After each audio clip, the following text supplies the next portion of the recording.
بسم اللہ الرحمن الرحیم۔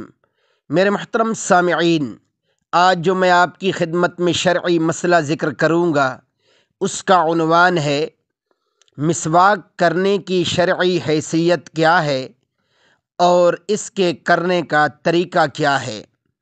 میرے محترم سامعین، اس شرعی مسئلہ کا جواب خوب توجہ سے سماعت فرما لیجیے۔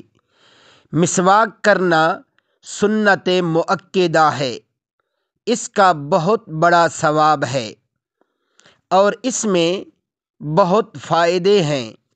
مسواک کسی کڑوے درخت کی جڑ یا لکڑی کی ہونی چاہیے، جیسے پیلو کی جڑ یا نیم کی لکڑی۔ مسواک ایک بلش سے زیادہ نہ رکھنی چاہیے۔ دھو کر مسواک کرے اور دھو کر رکھے۔